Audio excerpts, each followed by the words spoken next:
يابا. بسم الله الرحمن الرحيم. في أحداث مش عارف يعني الواحد يوصفها بإيه، بس مفيش في كرة القدم ما رأيته خلال ال 48 ساعة اللي فاتت في الإمارات الحبيبة والعزيزة على قلوبنا جميعا. بس خلي الموضوع ده بعيدا عن محبتنا للإمارات والإماراتيين وموقف الإمارات العظيمة مع مصر والكلام ده كله. احنا بنتكلم كرة قدم وبنتكلم يعني في تفاصيل تخص فريق الزمالك. فطلعونا يا جماعه بره موضوع الدوله والمصر والامارات وطلعوا الايه الدول بره الموضوع ده. احنا بنتكلم في وقائع، الوقائع ديت لازم بس تتشرح للناس، لان اللي بيحصل مش طبيعي. اللي بيحصل مش طبيعي، واللي انا شايفه بيحصل مع فريق نادي الزمالك يعني لا، ده بره المنطق وبره العقل وبره كل الاعراف في كل ملاعب العالم. يعني في كل ملاعب العالم ليه بيتعامل معانا كده؟ وليه في الامارات بيحصل معانا كده احنا كزمالك؟ وهل فعلا ان الخطيب رايح هناك عشان ياخد البطوله؟ دي كلها اسئله جمهور الزمالك يعني بيسالها، وجمهور الزمالك لازم يتم اجابتنا على الاسئله ديت، ولازم لاعيبتنا تخرج، ولازم بعثتنا تؤمن بالشكل اللازم في دوله الامارات العربيه الحبيبه. بس عشان بس الامور ما تاخدش بينا، ما حدش ياخدنا في حته تانية وتاخدنا في حته سياسيه كده. احنا هنا داخلين نتكلم كوره، وداخلين بنشجع الفريق اللي احنا بنحبه، وبنشجع الزمالك، وزعلانين عن اللي حصل معانا. وعلى فكره لو كان حصل مع الاهلي الكلام ده كنت هزعل برضه. ليه؟ لان الموضوع دلوقتي ان انت واخد ناس من مصريين وعامل معاهم مشكله. انا عن نفسي يعني. تمام. هتكلم واقول النهارده هل اللي بيحصل طبيعي في الامارات؟ لا، اللي بيحصل مش طبيعي. ان انت تقبض على اللعيبه من ملعب كره قدم وتاخدهم تحبسهم عشان حصل خناقه بالايد بينهم وبين حد. تمام. طب افرض مثلا لو الراجل ده مثلا اتعور في وشه، مثلا جرح قطعي مثلا، او في راسه، او حصل لا قدر الله حاجه في عينه، انت كنت هتعمل في الناس دي؟ انت كنت هتعدموا لعيبه الزمالك؟ انا بس عايز شويه اسئله كده هسالهم النهارده وحد يجاوب عليا. تمام. النهارده يعني هسال شويه اسئله كده وحد يجاوبني يا جماعه. هل اللي بيحصل ده طبيعي؟ هل اللي احنا بنشوفه على شاشات التلفزيون وعلى المواقع والاخبار اللي جايه من الامارات ده الكلام ده طبيعي؟ هل انت تاخد 3 لعيبه اعتبر بقى اللعيبه غلطوا، واحد استفزهم؟ وانا قلت الكلام ده امبارح على فكره، اللي شاف لايف امبارح قبل ما حاجه تطلع على السطح خالص، قلت لك الولد ده استفز اللعيبه. تمام. او رجل الامن ده استفز اللعيبه. تمام. ووصل اللعيبه للمرحله دي. هل الزمالك او هل اي فريق في العالم عمرك شفت فريق اتقبض عليه ناس من جوه الملعب وخدوهم على حبسوهم؟ طب هل ده لو الاهلي هيحصل معاه كده؟ عشان بس الناس بتوع نظريه المؤامره، هل ده لو الاهلي هيحصل معاه اللي حصل ده؟ ويا جماعه انتوا يعني انتوا بتفرضوا عضلاتكم علينا. يعني انت حضرتك بتفرض عضلاتك عليا هناك. طيب هسالك سؤال تاني خالص سالته النهارده على الصفحه. هل لو فريق اماراتي في مصر وتم التعدي على رجل امن في الاستاد، امن في الاستاد مش رجل شرطه على فكره، امن في الاستاد، احنا هناخده الاسم وهناخد لعيبه الامارات ونحطهم في الاسم باليومين ومحدش هيقدر يتدخل، ولا السلطات ولا الخارجيه ولا الدبلوماسيين ولا الكلام ده كله، احنا مش هنكبر للناس؟ هو سؤال اهو. ده لو فريق اماراتي في مصر، والفريق الاماراتي ده جبنا منه 2 لعيبه تعدوا على واحد ودخلناهم الاسم، وايه اللي هيحصل؟ الموضوع ينتهي من الملعب نفسه. الموضوع ينتهي. على فكره فريق الفيصل الاردني ضربوا الحكم ابراهيم نور الدين هنا، ودبلوماسيا الموضوع خلص. قبل كده واحد لعيب جزائري مش عارف رابح مجر او مين بالظبط، او الاخضر بلوم مش عارف مين بالظبط، ضرب ظابط هنا وفتح عينه، والراجل مش روح. هو انتوا يا جماعه بتعملوا معانا كده ليه؟ يعني انتوا بتعملوا معانا كده ليه؟ انا عايز افهم بالظبط. وانت مثلا هو في حاجه مدبره ليه هنا في الامارات؟ انا بسال هنا الشعب الاماراتي الحبيب على قلبي جدا على فكره. انا بحب الامارات وبعز الامارات، والامارات ديت بالنسبه لي ومواقف المواقف العظيمه اللي عملتها الامارات مع مصر دي كلها حاجات احنا مش هنتكلم فيها. لكن هل هو انتوا بتعملوا حاجه في الخفاء انا مش عارفها؟ يعني انت بتعمل حاجه في الخفاء انا مش عارفها؟ ما تعرفونا يا جدعان، عرفونا انتوا عايزين تعملوا ايه. عرفونا انتوا عايزين تعملوا ايه. هو انا هفق للدرجه دي مثلا؟ هو انتوا بتفرضوا عضلاتكم علينا؟ ما في يا معلم، اعمل محاكمه، بس اعمل كفاله وخرج اللعيبه، وبعد كده اللعيبه يقوم محامي، فالمحامي هو يترفع له بعد كده خد اجراءاتك، وخد الاجراءات القانونيه لدولتك اللي تحفظ كرامتك وكرامه دولتك. وانت بتعمل معايا انا كده ليه؟ انا عاوز افهم. تمام. انا عايز افهم. هو في حاجه، هو ده طبيعي اللي بيحصل؟ بالله عليك انت كده كاهلاوي حتى يا راجل، ده طبيعي اللي بيحصل؟ انت شايف اللي بيحصل ده طبيعي ولا هو فرض عضلات؟ لو فرض عضلات فهمونا بقى، لو هو فرض عضلات علينا فهمونا في الظروف اللي احنا فيها دي. ماشي. انا مش بس يعني مش عايز اتكلم، انا رايح العب كوره وحصل خناقه في الملعب، دي اسمها خناقه ملعب على فكره، وحصل خناقه معاك بتحصل في جميع الاماكن. حسام حسن قبل كده في الجزائر مسكوا الراجل ضربوه، ومش عارف قبل كده برضه في صوره شهيره لابراهيم حسن وهو بيشد ال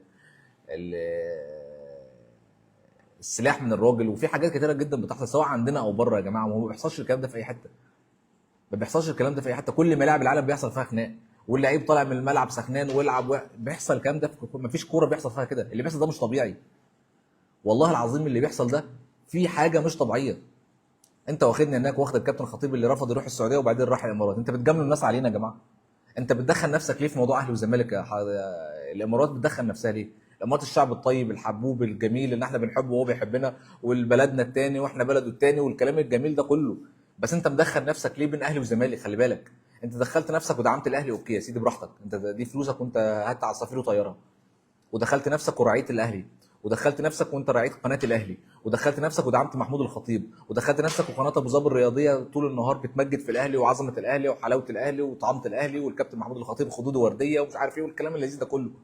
بتعمل ده كله انت يا معلم براحتك وزي الفل، واعمل اللي انت عايزه، ده حقك. لكن انت مدخل نفسك ليه في خناقه بينه وبين الاهلي او تنافس رياضي ما بينه وبين الاهلي؟ وعايز توصل لايه؟ وعايز تجامل مين على حساب مين؟ على فكره انت بتلعب بالنار، خلي بالك. موضوع الاهلي والزمالك في مصر ده موضوع صعب قوي. انا ما احبش ابدا ان حوالي 40 45 مليون زملكاوي ماشي في مصر يشيلوا في قلوبهم حاجه من الامارات. ما احبش انا كده، انا ما احبش الكلام ده، ولا احب الكلام ده يحصل خالص.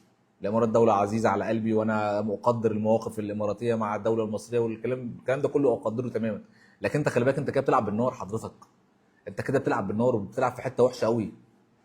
انت بتلعب في حته وحشه قوي، انت كده بتشيل القلوب منك. انت الزملكاويه في البلد اللي مفهمك ان الزمالك، بص هفهمك حاجه، اللي مفهمك ان الزملكاويه في مصر بقى والاهلي والجماهيريه والكلام ده كله بيضحك عليك والله، والله بيضحك عليك.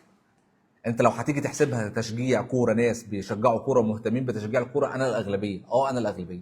اغلبيه اللي بيشجعوا الاهلي في مصر حقيقي ما لهمش في الكوره. هتيجي ممكن حد يقول لك ابو تريكه لسه بيلعب، فانت لما تيجي تحسبها تشجيع كوره انا الاغلبيه في مصر. احسبها بقى، لانك هتمشي في الشارع هتقول اهلاوي ولا زملكاوي، هقول لك اهلاوي. طب مين بيلعب في الاهلي؟ مش عارف، انا اهلاوي بس ماليش في الكوره، ده السائد. فاللي قال لك الجماهيريه واللي قال لك لا هم 180 مليون والكلام ده كله كذاب، كذاب. احنا بنسكت عشان احنا عندنا مشاكل اداريه، وبنسكت عشان احنا عندنا مشاكل فنيه، وبنسكت عشان احنا بعيد عن المشهد من زمان، لكن احنا موجودين، موجودين وبنحب نادينا، يعني بنحبه فوق ما انت تتخيل. انت ما تعرفش علاقه الزملكاويه بناديهم ايه. فانت لما بتعمل الكلام ده، انت داخل في حته صعبه، خلي بالك. انت معلم داخل في حته صعبه، انت داخل في موضوع اهلي وزمالك، ما تدخلش نفسك في الموضوع ده، اسمع مني، ما تدخلش نفسك في الموضوع ده، هتخسر تعاطف وحب كتير من المصريين مع دوله الامارات العربيه الحبيبه اللي احنا كلنا بنحبها وبنعتز بيها. احنا بنحب الامارات وبنعتز بيها. انت داخل ليه في الحته دي؟ قلت لك انت دعمت الاهلي براحتك، قنواتك الرياضيه واعلامك ورعاتك وبنوكك والناس دي كلها بتدعم الاهلي براحتك، براحتك. لكن انت بتدعم مين على حساب مين؟ انت بتدعم مين على حساب مين؟ انت بتعمل ليه كده معايا؟ هو انا عشان الاهلي خسران في السعوديه انت جاي تجامل الاهلي على قفايا انا وتشتتني وتاخد لعيبه الاسم؟ وايه يا عم، هم عمل ايه؟ هم قتلوا حد؟ هم قتلوا حد حضرتك؟ يعني انت هتعدم لعيبتي مثلا؟ تمام. اللعيبه ليها عقاب، بس ده عقاب رياضي، النادي اللي يعاقب انا افهم كده، اتحاد الكوره يعاقب، تاخد اللعيبه الاسم، تاخد اللعيبه تحبسهم في الاسم هناك عندك وما تطلعش، والنائب العام طبعا كل الاحترام للامارات ودوله الامارات الحبيبه، الكلام ده كله قوانينها والكلام ده كله، بس انت واخد لعيبتي ليه؟ وبعدين يقول لك انتوا دفعتوا كفاله، الاخبار طلعت دفعتوا كفاله. طب انا هو دافع كفاله ليه؟ انا دافع كفاله ليه؟ دي الاخبار اللي بتطلع لينا ان احنا ومش مجلس ابو ظبي الرياضي دفع لنا الكفاله. طب هو دفع كفاله عشان ايه؟ عايز افهم برضه. ومحاكمه عاجله عشان ايه؟ عشان ايه؟ ما تفهمونا يا جماعه، فهمونا الامور ماشيه ازاي. تمام. وبعدين فرد امن ايه اللي لابس تيشيرت احمر وداخل يستفز جمهورك ده، وداخل يمنع جمهورك مش عارف يعمل ايه، وداخل يعمل ايه، ووقت هدف بيراميدز بيحتفل وبيعمل هو ده فرد امن؟ استفز اللعيبه، اتخانقوا معاه خناقه حصلت؟ ما حصلش مثلا، ما فيش نقطه دم نزلت، ما فيش نقطه دم نزلت. وبعدين الراجل السفير يروح لك، والهيئه الدبلوماسيه المصريه في الامارات تروح لك، وما تعملش حساب للناس دي كلها. هو انت لو عندي انا هعمل معاك كده؟ هو انت لو في مصر انت هيتعامل معاك كده؟ بس هو في حاجه، ماشي، انت هو في حاجه بالظبط، هو في حاجه، انت معتمد على القطيع والناحيه الثانيه اوكي، بس القطيع ده خلي بالك ما بيسندش. احنا عندنا في مصر بنسميهم بيب اهلي، مش هيسندك يا معلم.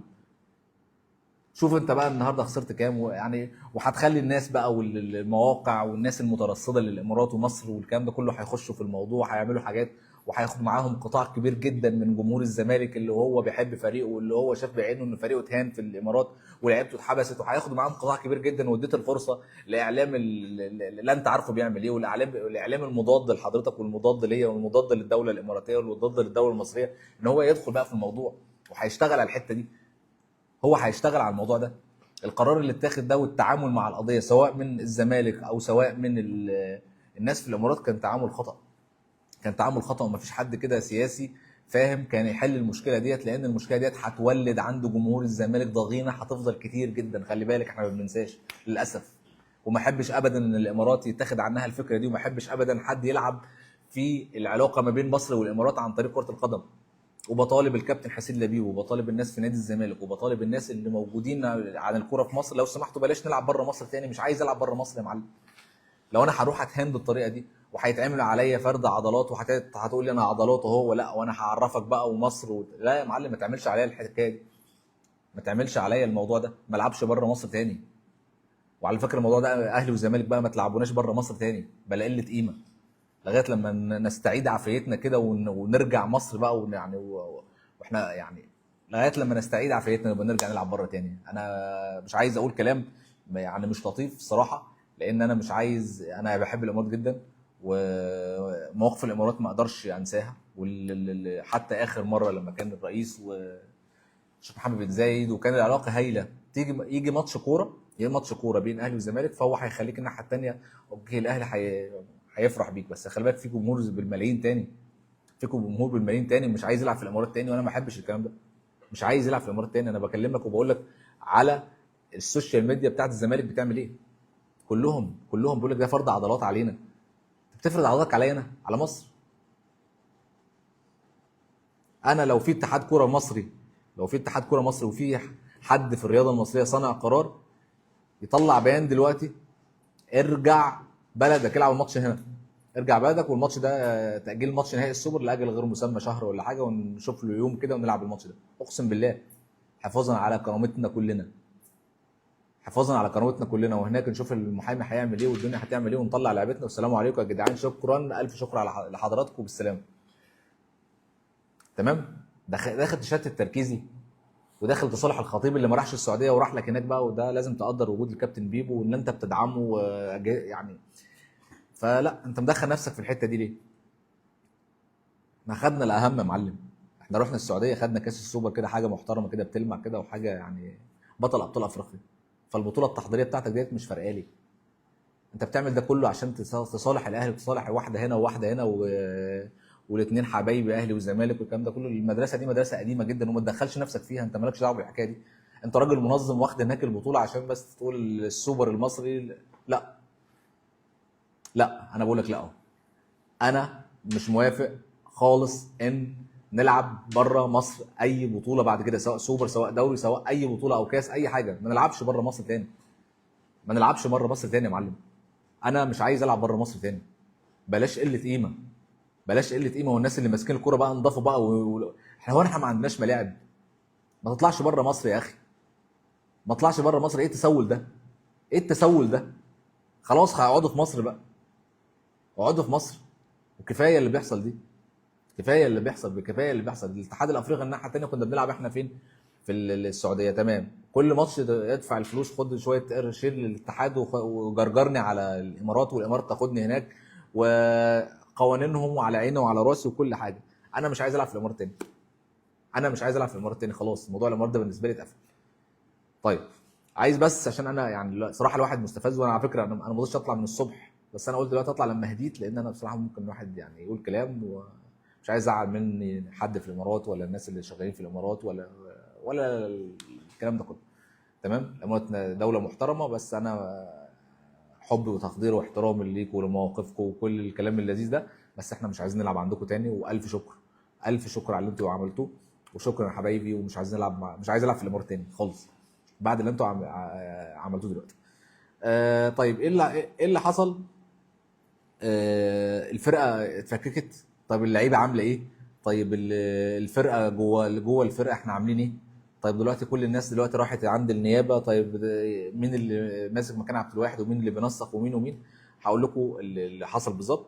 كابتن حسين لبيب ومعاه احمد خالد، لا كابتن حسين لبيب ومعاه حسام المندوب، خدوا الشق القانوني وراحوا النيابه مع اللعيبه، وهم اللي بيجروا ورا الموضوع ده وشغالين في الشق ده. الكابتن احمد سليمان قفل على الفرقه، تمام، وطبعا ما فيش مدير كوره، فهو اشتغل شغل مدير الكوره، وبيعقدوا جلسات مع اللعيبه كلهم، كل خط بيعقد معاه جلسات لوحده، وشغالين مع اللعيبه على اساس ان احنا هنلعب الماتش 100%، لان احنا نبقى جاهزين للماتش. فبنتمرن كويس، في التزام جدا في المعسكر، قافلين جدا على نفسهم.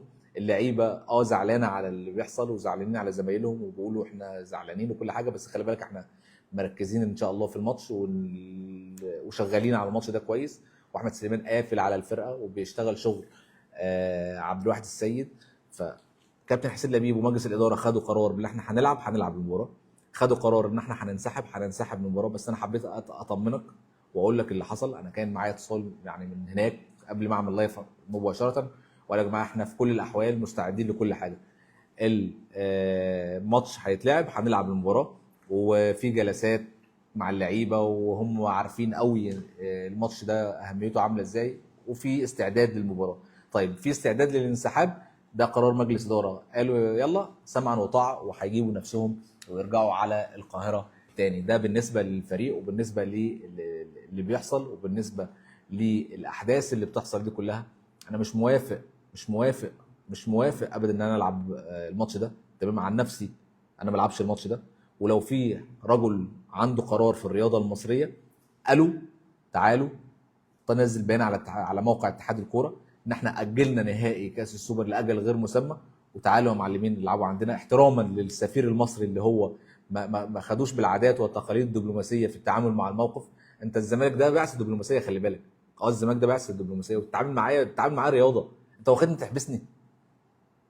تحبسني، وبعدين مثلا انا اسف يعني، وانا مثلا عورت عينه، فيعني انا خدته بشله في وشه، انا فتحت راسه، انا كسرت دراعه، مفيش الكلام ده حصل يا معلم. ده عقوبات رياضيه هتصدر من اتحاد الكوره، هتصدر من اللجنه المنظمه، هتصدر، لكن انت واخدني تحبسني ومحاكمه عاجله. مفيش كده في العالم يا جماعه، والله العظيم انا اقسم بالله مستغرب.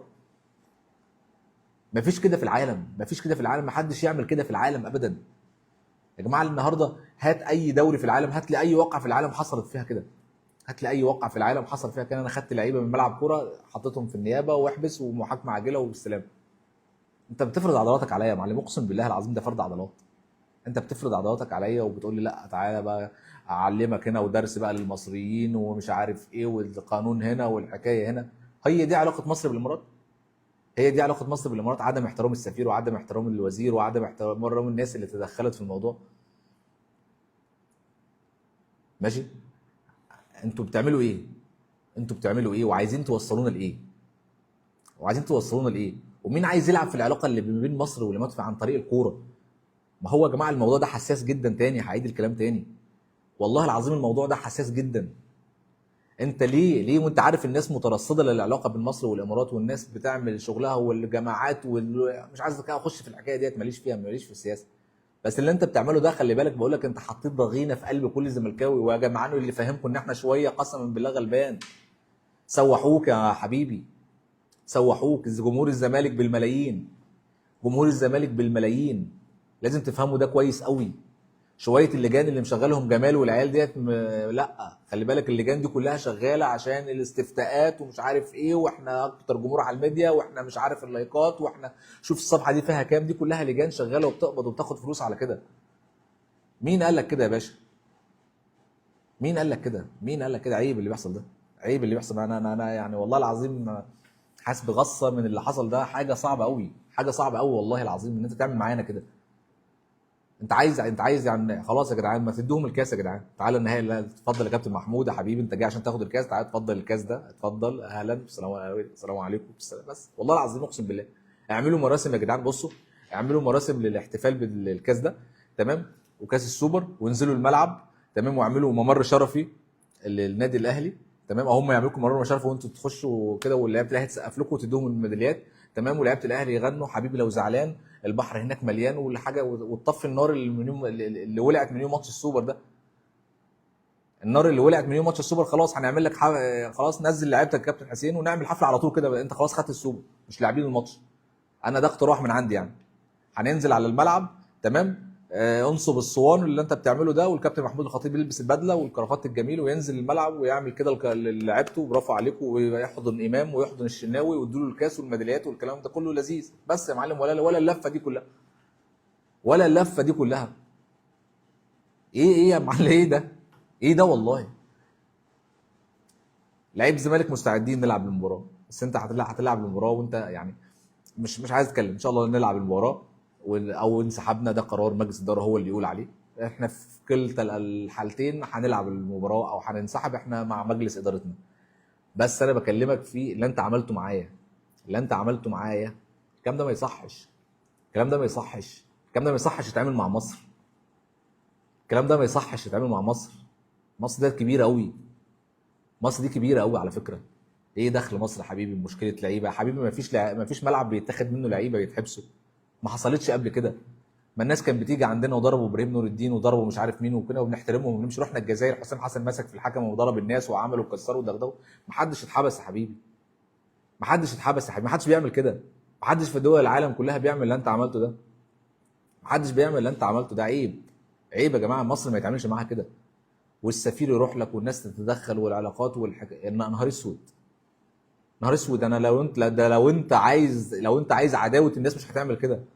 ده انت رايح السوبر هناك والعلاقات المصريه الاماراتيه والناس حابينك واحنا حابين يا باشا، ايه يا باشا، ايه يا باشا، احنا مش لا يا معلم، احنا مصر برضو خلي بالك، مصر وبنحبكم على فكره، مصر بنحبكم. انا الامارات في المواقف بتاعتها اللي عملتها ديت يعني، انا يصعب عليا ان انت تعمل كده مع الناس، يصعب عليا ان انت تعمل كده مع الناس، مع لعيبه كوره، واخدهم من الملعب يا راجل، حابسهم والناس تتدخل والسفاره والناس. يعني هو انا مثلا الواد ده اتعور في وشه مثلا، فتحت له عينه، انا هتجنن الاسئله دي عمال اسالها لنفسي من امبارح.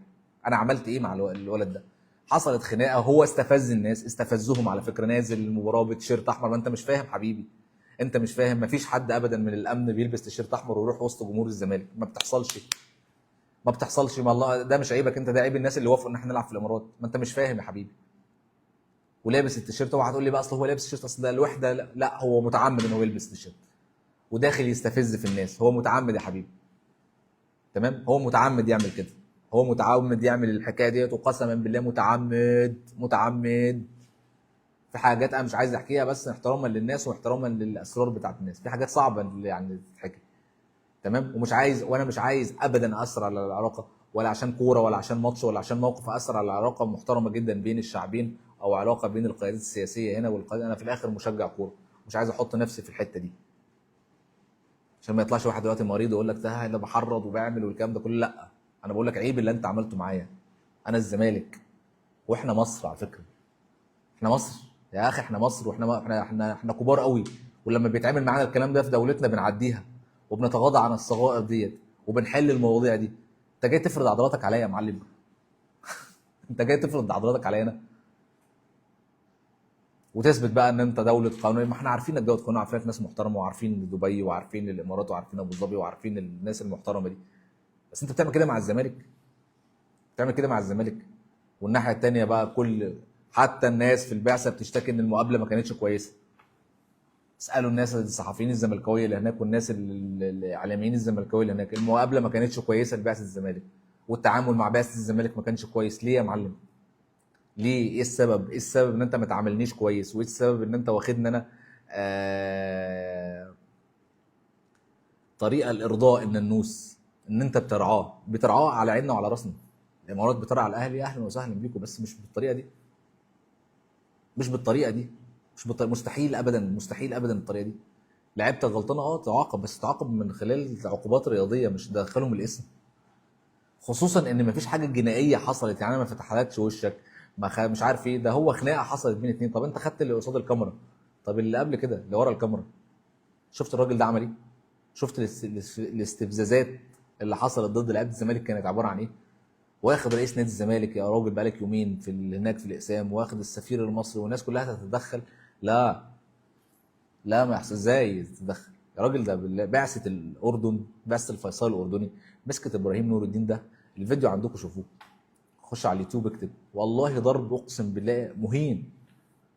وتدخلوا الناس وراضوا الراجل. والاردن، الاردن مع احترامي للاردن وشعب الاردن الجميل، بس انا مصر، مصر. وبعدين انت دوله المفروض ان انت تتمتع بعلاقات جيده مع المصريين ومع مصر، مفروض، واستثمارات وراس الحكمه وحاجات كده، مفروض يا حبيبي.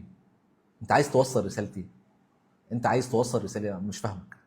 انت عايز توصل رسالتي؟ يا جماعه القرار ده هيدي فرصه لاولاد الحرام ان هم يدخلوا ويبوظوا العلاقه بين مصر والامارات لو سمحتوا.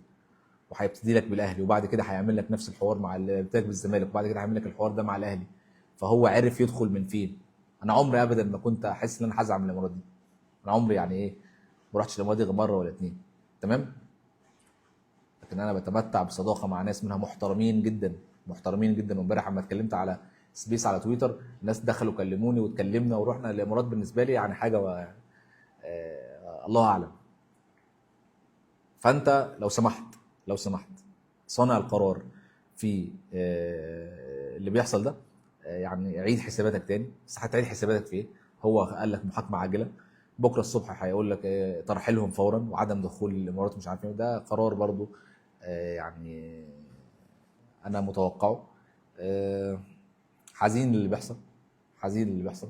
النهارده شفنا مرتضى منصور نزل بيان بيعتذر فيه للامارات وشعب الامارات والمستشار تركي آل الشيخ عن السلوك الهمجي اللي عمله عبد الواحد السيد اللي هو معينه. وبيعتذر بانه هو اعظم تاريخ في مش عارف وحاجه كده من ايه. ايه يا معلم؟ مش هيرجعوك يا سياده المستشار حبيبي، مفيش زمالك تاني.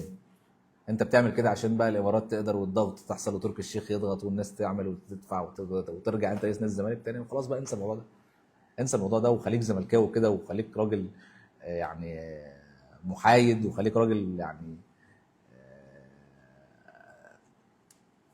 اوزي الامور، اوزي الامور. انت مش صغير، انت مش صغير، وجمهور الزمالك مش اهبل يعني، ولا الناس هب عشان نمشي وراك ونقول راح تعتذر للناس اللي مش عارف. يعني انا عمري ما حسيتك زملكاوي الصراحه، وعمري ما حسبتك علينا زملكاوي. آه اتمنى من اتحاد الكره المصري، اتمنى لو في قرار يعني يشفي غليلي ويعني يحسسني كده ويرجع لنا كرامتنا. ارجعوا اهلي وزمالك من مصر، ارجعوا من الامارات وتعالوا مصر، وتاجيل المباراه النهائيه بين الاهلي والزمالك او الزمالك والاهلي الى اجل غير مسمى، ونبقى نلعبها في اي وقت تاني. هتكون حافظت على كرامتك وكرامتنا وكرامه البلد، تكون حافظت على كرامتك وكرامتنا وكرامه البلد. لكن النهارده لما يطلع احمد حسام ميدو، مش عارف كنت في انت، انا مش عارف، انا احترت معاك يا جدع، احترت معاك. بس انا مش عارف انت كنت شارب ولا مش شارب ولا كان ايه ظروفك الصراحه. ويقول لك احنا لازم نطلع نعتذر للامارات ونعتذر للناس ونقول للناس اعتذر، نعتذر. انا مش عارف والله، انا مش عارف. بس انا ممكن يعني عزائي الوحيد ليك انت ممكن تكون مش في حالتك الطبيعيه، تكون شارب ولا حاجه، ماشي يعني. ده عزائي الوحيد. يعني انا بصراحه انت كلام احمد حسام وكلام مرتضى منصور وكلام الناس دي، انتوا بتاكلوا عيش ولا ايه موضوعكم؟ ولا انتوا عايزين ايه من الزمالك؟ ولا انتوا الزمالك ده بالنسبه لكم مطمع، وهو الترند مع الزمالك والشهره مع الزمالك والمصالح مع الزمالك؟ ما ترحمونا بقى، ما ترحمونا بقى، ما ترحمونا بقى. الحرب بقت ظاهره للكل، الحرب بقت ظاهره للكل، بنحارب الكل. هل لو الاهلي مكاننا هيعملوا معاه كده؟ اقسم بالله ابدا. لكن الحاج يعقوب السعدي وشركاه حاطينك في الموقف ده، والتركيز بقى والناس كلها ولعبتك، والناحيه الثانيه الاهلي والدعم والفلوس، وتركي الشيخ واعد بفلوس للعيبه الاهلي في حاله الفوز. كلهم تكلبوا عليك. لكن ربنا كبير، وان شاء الله نقدر ان احنا يعني نعدي الموقف ده. وبقول حاجه والله يا حد هيقول لي تشوف حسن طالع يقول لي ادعموا الاداره، لا، خليك مع ادارتك وخليك في اي موقف يتقال. خليك مع ادارتك وخليك معاهم في اي موقف. انسحاب، احنا معاك في الانسحاب. لعب، احنا معاك في اللعب. ما احنا ما حدش يا جماعه، مش هيبقى لنا كرامه غير لو اتحدنا كلنا على قلب رجل واحد. مستحيل هيبقى لنا كرامه غير لو اتحدنا كلنا على قلب رجل واحد. لو سمحتوا، لو سمحتوا، لو سمحتوا، الزمالك مش هفيه، ومصر مش هفيه، ومحدش يفرض عضلاته علينا. محدش يفرض عضلاته علينا. وكابتن حسين خد قرارات تحفظ كرامه الزمالك لو سمحت. شوف انت اللي هتعمله ايه، بس انا بقول لكم خدوا قرارات تحفظ كرامه الزمالك. ولو الكره المصريه في رجل رشيد صاحب كلمه يرجع البعثه. انت السفير بتاعك ما حدش خد بكلامه، ولا علاقاتك ولا اتصالاتك. السلام عليكم، هنرجع وتاجيل المباراه النهائيه لاجل غير مسمى. والله هتحفظ كرامتك، والله هتحفظ كرامتك. وممنوع نلعب مباريات بره بقى. ممنوع نلعب. عايز تلعب في السعوديه العب في السعوديه براحتك انت، يعني تركي الشيخ عشان الفلوس والدولارات والحاجات دي، اعمل اللي انت عايز تعمله. بس انا بقول لك احفظ كرامتك واقعد في بلدك يا اخي. يا راجل من طلع من داره اتقل مقداره واحنا اتقل مقدارنا. يعني من طلع من داره اتقل مقداره واحنا طلع اتقل مقدارنا. ده تعليق على الموضوع. وطلعت افضفض معاكم شويه، ويلا كلنا بس ما ننساش ندعي للزعيم الراحل جمال عبد الناصر، ربنا يرحمه، الراجل بتاع القوميه العربيه الجميل ده. ونشوفكم في وقت تاني ان شاء الله. السلام عليكم.